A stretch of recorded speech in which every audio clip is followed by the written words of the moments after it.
નમસ્કાર વાલા પેન્શનર મિત્રો, નિવૃત્ત કર્મચારી મિત્રો, ભાઈઓ તથા બહેનો, સ્વાગત છે આપ સૌનું આપણી આ યુટ્યુબ ચેનલ ભાવેશ મકવાણા ન્યૂઝમાં।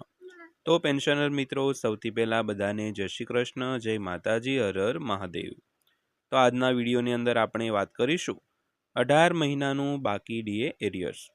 તો પેન્શનરોની આશા પર પાણી ફરી વળ્યું છે અને પેન્શનરો રહેશે પેન્શનથી બાકાત। તો શું છે આ વિડીયોમાં માહિતી તે સમગ્ર આજના વિડીયોમાં વાત કરવાના છીએ। તો આજનો આ વિડીયો તમે અંત સુધી જોઈ લેજો અને હજી સુધી જો આપણી આ ચેનલ તમે સબસ્ક્રાઈબ ન કરી હોય તો ડેઈલી આવી જ અપડેટો મેળવવા માટે આપણી આ યુટ્યુબ ચેનલને પણ તમે અત્યારે જ સબસ્ક્રાઈબ કરી લેજો મિત્રો। તો શરૂ કરીએ આજનો આ વિડીયો। તો સૌથી પહેલાં વાત કરીએ તો કેન્દ્ર સરકાર એપ્રિલ 2026માં ડીએ વધારાની જાહેરાત કરે તેવી અપેક્ષા છે, જેનો લાભ 1 કરોડથી વધુ કર્મચારીઓ અને પેન્શનરોને મળશે। તો નિષ્ણાતો કહે છે કે અસામાન્ય વિલંબ, વહીવટી તપાસ, 8મા પગાર પંચના સંક્રમણ અને જરૂરી પ્રક્રિયાને કારણે થઈ શકે છે, જેમાં બાકી રકમની ખાતરી છે મિત્રો। તો ખાસ કરીને હાલમાં જે ડીએ વધારા અંગે વિલંબ થઈ રહ્યો છે, તો તેના મુખ્ય કારણો શું છે તેની વાત કરી તો વહીવટી તપાસ તેમજ જે 8મા પગાર પંચનું જે સંક્રમણ છે તેમજ અન્ય જે મંજૂરીઓ હોય તે પ્રક્રિયા ઘણી લાંબી હોવાથી હાલમાં જે ડીએ વધારો છે તેમાં વિલંબ થઈ રહ્યો છે, પરંતુ ડીએ એરિયર્સની તો ખાતરી છે, કારણ કે જ્યારે પણ લાગુ થાય ત્યાં સુધીનું બાકી ડીએ એરિયર્સ છે તે દરેક કર્મચારીઓ પેન્શનરોને મળવાપાત્ર થશે મિત્રો। તો કેન્દ્ર સરકારના કર્મચારીઓ અને પેન્શનરો મોંઘવારી ભથ્થામાં 58%થી 60% સુધીના વધારા માટે આતુરતાથી રાહ જોઈ રહ્યા છે। તો સામાન્ય રીતે આ સુધારાની જાહેરાત માર્ચમાં કરવામાં આવે છે, જો કે સરકાર હવે એપ્રિલના પહેલા અઠવાડિયામાં આ અંગે સૂચના જારી કરે તેવી અપેક્ષા છે।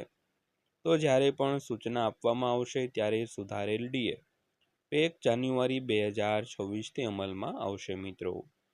તો અહીં નોંધનીય બાબત એ છે કે આ નિર્ણય 1 કરોડથી વધુ લાભાર્થીઓને અસર કરે છે, જેમને પરિણામી વિલંબ માટે પાછલી અસરથી બાકી રકમ ચૂકવવાની રહેશે। તો ચાલો આપણે કેટલીક મૂળભૂત બાબતો જોઈએ અને આ વિલંબના મુખ્ય કારણો વિશે પણ વાત કરીએ મિત્રો। તો સૌથી પહેલાં જોઈએ તો કેન્દ્રીય બજેટ 2026-27માં પેન્શન પર અંદાજિત ખર્ચની। તો કેન્દ્રીય બજેટ 2026-27ના પીઆરએસ ઇન્ડિયા વિશ્લેષણ મુજબ કેન્દ્ર સરકારે નાણાકીય વર્ષ માટે પેન્શન ખર્ચ રૂપિયા 2,96,214 કરોડનો અંદાજ મૂક્યો છે, જે 2025-26ના સુધારેલા અંદાજ કરતાં લગભગ 3% વધુ છે।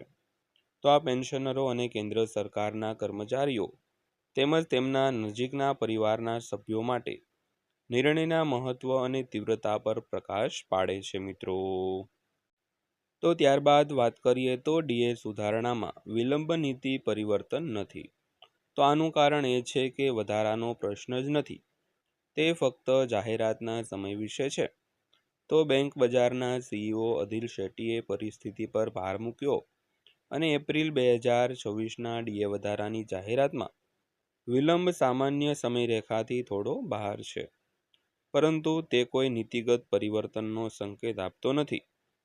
તો ડીએ સુધારાઓ સીપીઆઈ આઈડબલ્યુના 12 મહિનાના સરેરાશ પર આધારિત સ્પષ્ટ ફોર્મ્યુલાને અનુસરે છે અને ડેટા પહેલેથી જ 2%નો સાધારણ વધારો દર્શાવે છે, જે દર લગભગ 60% સુધી લઈ જશે।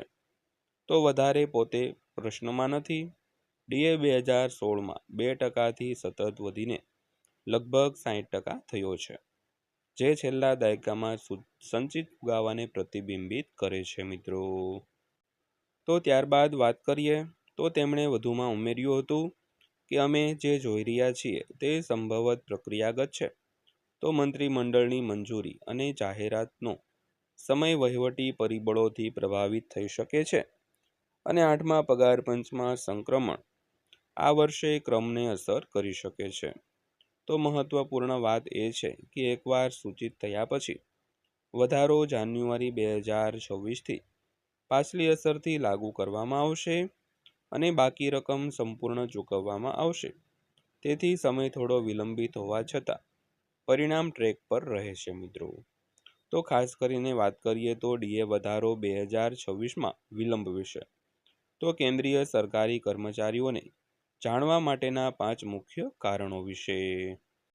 તો ડીએ વધારામાં જે વિલંબ થઈ રહ્યો છે તે માટેના મુખ્ય 5 કારણો છે। તો સૌથી પહેલા કારણની વાત કરીએ તો 8મા પગાર પંચમાં સંક્રમણ।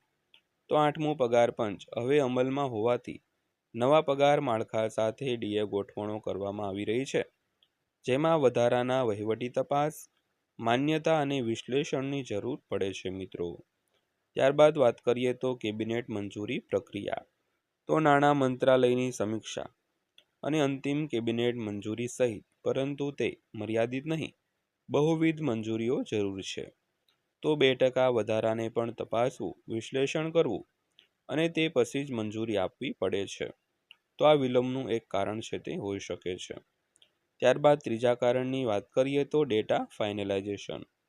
તો ડીએ ગણતરીઓ ઔદ્યોગિક કામદારો માટે ગ્રાહક ભાવ સૂચકાંક આંકના 12 મહિનાના સરેરાશ પર આધાર રાખે છે, તેથી સચોટ અંતિમીકરણ પાછલી અસરથી થતા સુધારાઓને ટાળવામાં મદદ કરી શકે છે મિત્રો। ત્યારબાદ વાત કરીએ તો વહીવટી ક્રમની।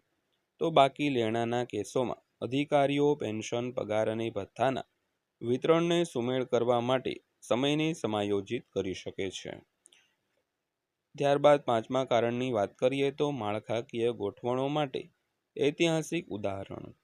તો એકવાર કુલ ડીએ વધે છે અને 50%થી વધુ થઈ જાય છે, પછી મૂળ પગાર સાથે મર્જર અથવા અન્ય માળખાકીય સુવિધાઓ પર અસર યોગ્ય વિચારણા કરવામાં આવે છે। તો પુષ્ટિ ન થઈ હોય છતાં વહીવટી નિર્ણય લેવાની અને સમજદારી એ સૂચનામાં વિલંબનું બીજું કારણ છે તે હોઈ શકે છે મિત્રો। ત્યારબાદ અંતમાં વાત કરીએ તો કર્મચારીઓ પેન્શનરો પર થતી અસરની। તો આ વિલંબથી દેશભરના 1 કરોડથી વધુ કર્મચારીઓ અને પેન્શનરોને અસર થવાની શક્યતા છે। તો આનાથી તેમના ફુગાવા અને બજેટ આયોજનને પણ જટિલ બનાવી શકાય છે। તેમ છતાં ધ્યાનમાં રાખવા જેવી વાત એ છે કે બાકી રકમ જાન્યુઆરી 2026થી પાછલી અસરથી ચૂકવવામાં આવશે। તો આમ લાયક કર્મચારીઓ અને પેન્શનરોને કોઈ પણ નાણાકીય નુકસાન નહીં થાય તેની ખાતરી આપવામાં આવી છે મિત્રો। તો ખાસ કરીને આજના વિડીયોમાં આપણે આ પ્રકારની વાત કરવાની હતી। તો વિડીયો અંત સુધી જોયો તે બદલ આપનો દિલથી આભાર। વિડીયો પસંદ આવ્યો હોય, માહિતી સારી લાગી હોય તો વિડીયોને એક લાઇક કરજો અને આવા જ વિડીયો રોજે રોજ જોવા માટે આપણી આ ચેનલ સબસ્ક્રાઈબ કરી લેજો। તો ફરીવાર પાછા મળીશું એક નવા વિડીયો સાથે, નવી માહિતી સાથે। ત્યાં સુધી સૌને જય હિન્દ, વંદે માતરમ।